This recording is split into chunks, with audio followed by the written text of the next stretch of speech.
ये वीडियो सिर्फ और सिर्फ एंटरटेनमेंट पर्पज़ के लिए बनाई गई है। इस वीडियो का मकसद किसी के भी दिल, दिमाग, गुर्दा, फेफड़ा या फिर किडनी को चोट पहुंचाना नहीं है। ये वीडियो एक सच्ची घटना पर आधारित है जो मेरे साथ हुआ है।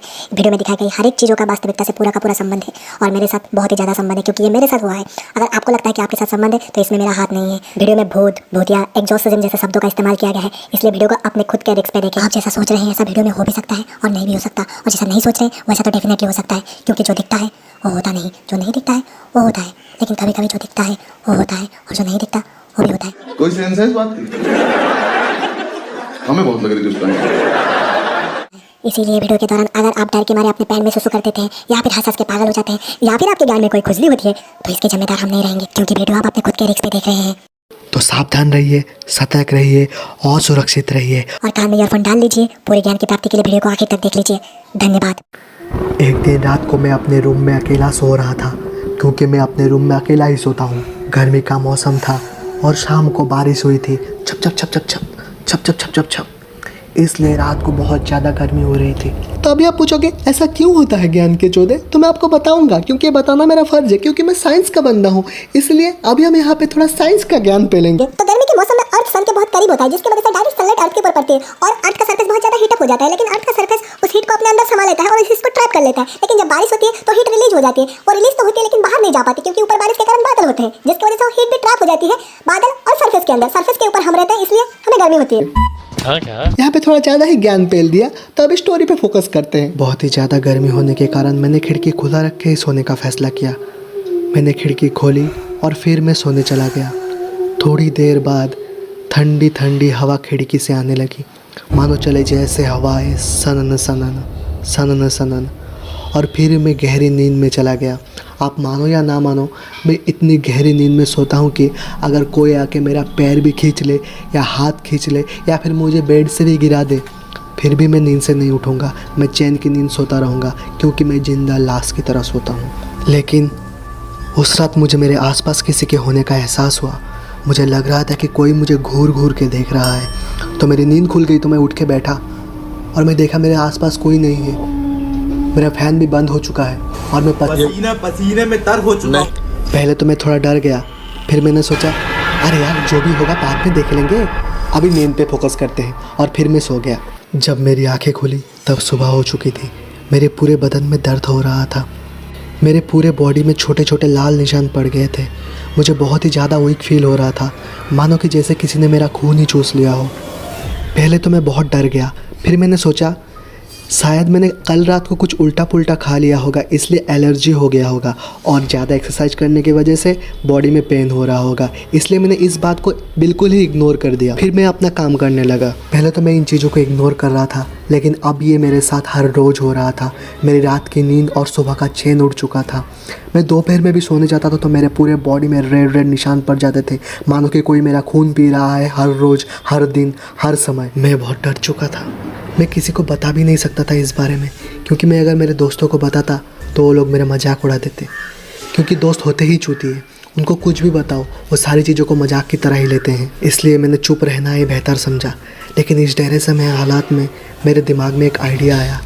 मैंने सोचा यूट्यूब के पास तो सारी चीज़ों का सलूशन होता है, तो मेरे बात का भी सलूशन होगा। इसलिए मैंने जाके यूट्यूब पे सर्च किया और थोड़ी रिसर्च करने के बाद मुझे पता चला मेरे रूम में तो रक्त पिशाच है जो मेरी खून की प्यासी है। मुझे पता चल चुका था कि मेरे रूम में एक रक्त पिशाच रहता है, तो उसको भगाने के लिए मैंने मेरे रूम में एक पूजा करने के लिए सोचा। पहले मैंने मेरे रूम का शुद्धिकरण किया गंगा की जल से। उसके बाद नीम का पत्ता, नींबू, मिर्ची चारों ओर लटका दिए। उसके बाद दिया और धूप बत्ती लगा के अच्छे से पूजा की और मैंने इनको भी बुलाया था।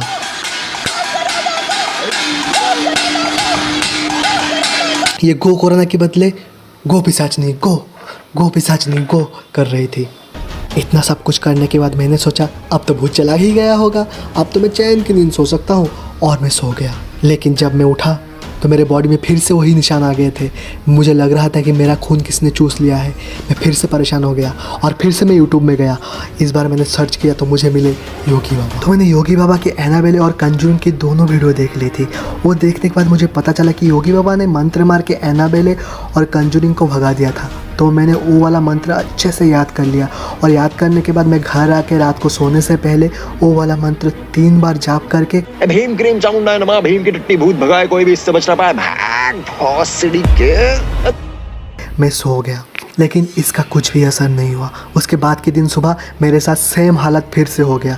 तो मैं फिर से जाके योगी बाबा से पूछा, बाबा ये काम क्यों नहीं किया? तो योगी बाबा ने बोला, नीम का पत्ता कड़वा होता है, रक्त पिशाच भड़वा होता है, रक्त पिशाच भाग जाना चाहिए था, लेकिन ये शायद रक्त पिशाच नहीं है, इसलिए ये नहीं भागी, ये तुम्हारी खून की प्यासी है। तुमने होली वाटर भी नहीं यूज किया था, इस बार होली वाटर का यूज करके देखो। तो मैंने फिर घर आके रात को सोने से पहले होली वाटर का यूज करके वो मंत्र को 3 बार पढ़ा। भीम क्रीम चामुंडा नमः, भीम की टट्टी भूत भगाए, कोई भी इससे बच ना पाए, भाग भोसड़ी के। भीम क्रीम चामुंडा नमः, भीम की टट्टी भूत भगाए, कोई भी इससे बच ना पाए, भाग भोसड़ी के। भीम क्रीम चामुंडा नमः, भीम की टट्टी भूत भगाए, कोई भी इससे बच ना पाए, भाग भोसड़ी के।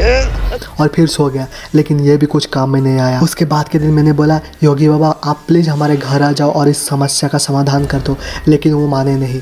वो बोले कि मैं नहीं आ सकता। तो मैंने एक पादरी को बुलाया। वो पादरी को बुलाने के बाद मैंने उनको घर दिखा दिया। वो घर आके घर देखने लगे और थोड़ी देर बाद, ऐसी क्या चीज़ है जो बच्चों को डरा रही है? हमें शेर को डरा के दिखा।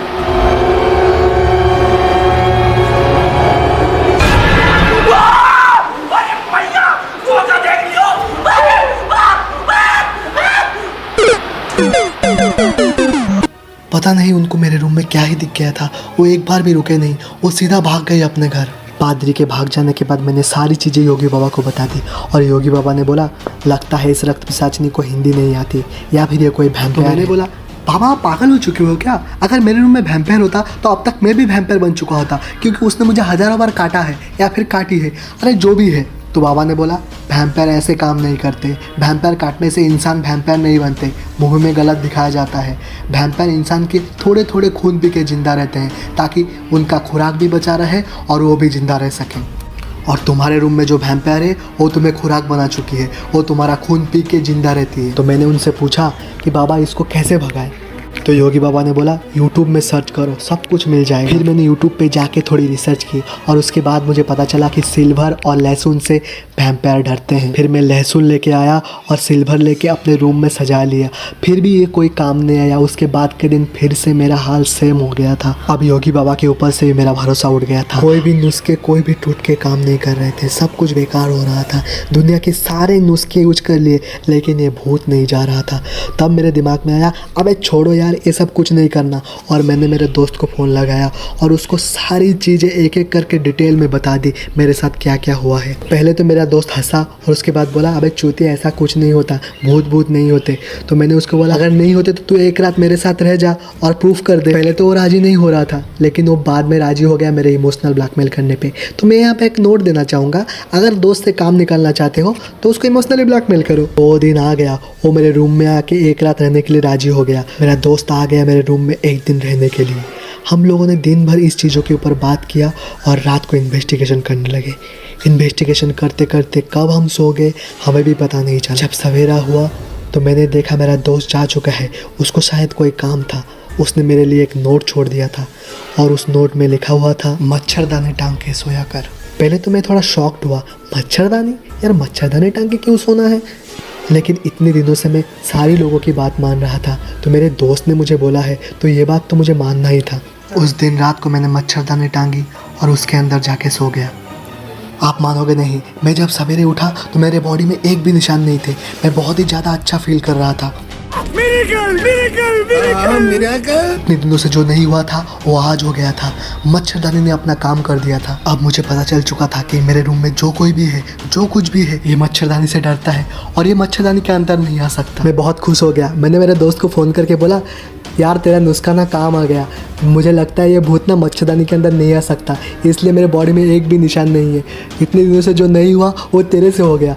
तो मेरे दोस्त ने मुझे रिप्लाई में बोला, अबे चूतिया है क्या? तेरे रूम में मच्छर बहुत है इसलिए तेरे को मच्छरदानी टांग के सोने के लिए बोला था। तो मैंने उसको बोला, नहीं यार मेरे रूम में कुछ तो है जो मेरा खून पी के जिंदा रह रही है। तो उसने मुझे बोला, हाँ यार तेरे रूम में कुछ तो है और वो कुछ चीज़ मच्छर ही है जो तेरा खून पी के इतने दिनों से जिंदा है और तुझे परेशान कर रही है। मैंने पहले उसकी बातों पे भरोसा नहीं किया, लेकिन उसने मुझे बाद में बोला, एक काम कर, एक रात को मच्छरदानी टांग के उसके अंदर लाइट लगा के बैठा रहे और देख क्या होता है। तब तेरे सामने दूध का दूध और पानी का पानी हो जाएगा। मेरा मतलब मच्छर का मच्छर और भूत का भूत हो जाएगा। रात हो चुकी थी, मैंने मच्छरदानी टांगी और अंधेरे में मच्छरदानी के अंदर बैठा रहा। मैं लाइट नहीं ऑन कर रहा था कि क्योंकि मुझे डर लग रहा था कि अगर भूत आ भी जाए तो मैं उसका शक्ल ना देखूं। धीरे धीरे रात बढ़ रही थी और एक आवाज़ मेरे कानों में गूंज रही थी। ये आवाज़ धीरे धीरे बढ़ती गई। मुझे बहुत ही ज़्यादा डर लगने लगा था।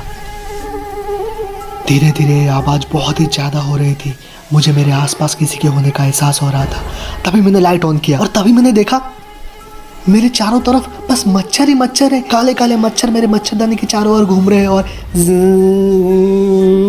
की आवाज़ कर रहे हैं। मैं एकदम शॉक्ड हो गया था। मेरी बोलती बंद हो गई थी।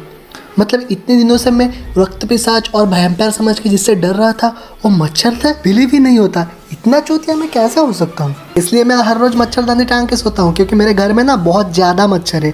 और आप लोगों को भी बोल रहा हूँ, आप लोग भी मच्छरदानी टांग के सोया करो, क्योंकि ये जो मच्छर है ना, ये लोग वैम्पायर्स के रिश्तेदार हैं। ये लोग तुम्हारा खून पी के जिंदा रहते हैं और पता चला कि किस दिन तुम लोगों का पूरा खून पी के तुमको मार दिए। इसलिए मच्छरदानी टांग के सोया करो। अगर आपको वीडियो अच्छा लगा है तो नीचे लाइक कीजिए और कॉमेंट करके बताइए कि अगर आपका किसी रक्त पिशाचनी के साथ पाला पड़ता है तो आप क्या करेंगे। और अगर आप चैनल पे नए हैं तो चैनल को सब्सक्राइब कीजिए यार। जितने लोग देखते हैं उनमें से बस 0.2% ही मेरे चैनल को सब्सक्राइब करते हैं। ऐसा कैसे चलेगा यार। आप लोग अगर सब्सक्राइब करोगे और मुझे 1000 सब्सक्राइबर तक पहुंचाओगे तभी तो मेरा चैनल मोनेटाइज